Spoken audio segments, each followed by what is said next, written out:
And that was also the same year that Boyd Packer gave his talk at the priesthood meeting of General Conference, his talk called To Young Men Only.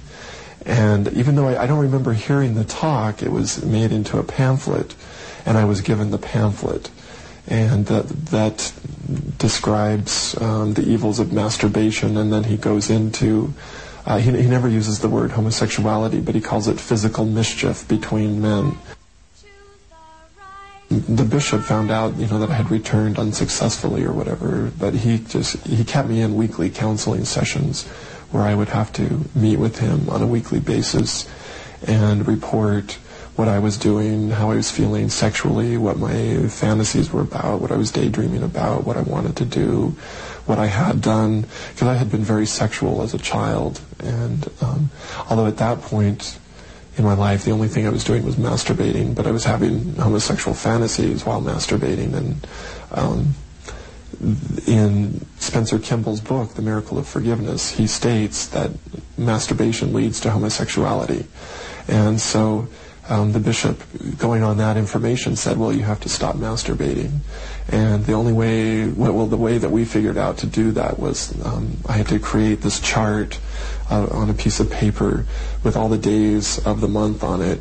And if I was successful in not masturbating, then I put like a little smiley face or a gold star on that day or something. And if I was unsuccessful and masturbated that day, I had to color it in red because it was the red flames of hell, burning me. And I was supposed to try and get as many days in a row as possible of smiley faces or gold stars. And I think my record was 17 days, which wasn't very, very good. Should every young man fill a mission? The answer has been given by the Lord. It is yes. Every young man should fill a mission. I didn't have any gay experiences on my mission. Things like masturbation were not something that only gay missionaries had to go confess or whatever. And it was an easy time for me to just stay, not deal with it and not worry about it. I didn't do anything on my mission, but I did have very strong attraction to at least two of my companions, and later found out that one was gay and another one was gay, and dealt with a lot of guilt about it, but then I was still very much hiding, really, really paranoid, feeling that people might suspect.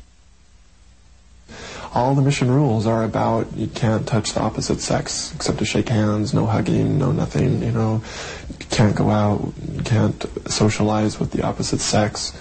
So anyone with any sort of homosexual inclinations at all in that kind of a situation where you have to be with a person of the same sex 24 hours a day, who's the same age, comes from the same background, same heritage and everything, same culture, it's bound to produce that sort of sexual tension that it's got to go somewhere. And now, here's another true story. I was in my junior year at BYU, and of course you want to do, it was almost like being like an apprentice or learning how to treat patients. And one of the things that we could do, and we could volunteer for it, was to do the electroshock therapy for people who wanted to change their sexual orientation. And at the time, of course, I knew that I was gay. I had experiences and everything, and I had no desire myself to change my orientation. However, I thought it was really interesting that there were people who did. And I was very closeted at the time, even though I did have a lover at the time. I was really closeted. And so we did the therapy, as we referred to it, then in the basement of the Smith Family Living Center on the BYU campus. A lot of times, like, BYU security would catch people like in compromising positions or whatever, and they had the choice of either being kicked out of school and their families called and informed about what they had done, or they could undergo this therapy. And so we had quite a few people who were going through it. And then there were other people who felt like so much guilt over their sexuality, or had been promised that if they underwent this therapy, that they'd be able to marry and have children, and they would just be turned away. Of course, they had to have the desire to change. Therefore, if the therapy failed, then it was always their fault because they didn't have enough desire to change. But anyway, they would come in, usually 3 times a week. I would be behind a glassed one-way mirror, quite a large mirror. I'd be sitting behind there, and they would be on the other side of that, and they had the choice. They could look at pornographic magazines, or we would show videos up on the wall, and we would tape electrodes to their groin, and about 3 or 4 inches down from that on their thigh. Then we would also tape up on their chest. And we taped somewhere else too. I think it was up close to the armpits. And then we had another machine that would monitor their breathing and their heart rate. And what we would do is we would let them look at this stuff, and when and if they were looking at homosexual pornographic material, we would wait until we could tell a difference in their heart rate. We had a dial that we turned, and that would determine the amount of current that would go into the shock. And if they were a new patient, then the current would be very low. And we would wait until we saw that they were getting aroused, and then we would push a button, and the voltage would go into the wire. And from the reaction that I saw them, and also the muscle spasms that went on, I'm sure that it was painful. And then after we did that, the movies would automatically switch over, and we would show a man and a woman having sex, and we would play very soothing music in the background to try and get the mind to relate to that. When we got into the higher voltage with the people who had been doing it longer, you could see burn marks on the skin, and quite often they would also throw up during the therapy. I mean, this is just speculation, but most of the students there at BYU had never seen any pornography. After undergoing that kind of pain over a period of a couple of months, anybody would admit that they had completely changed. What they did was they kept records for as long as the people were at BYU.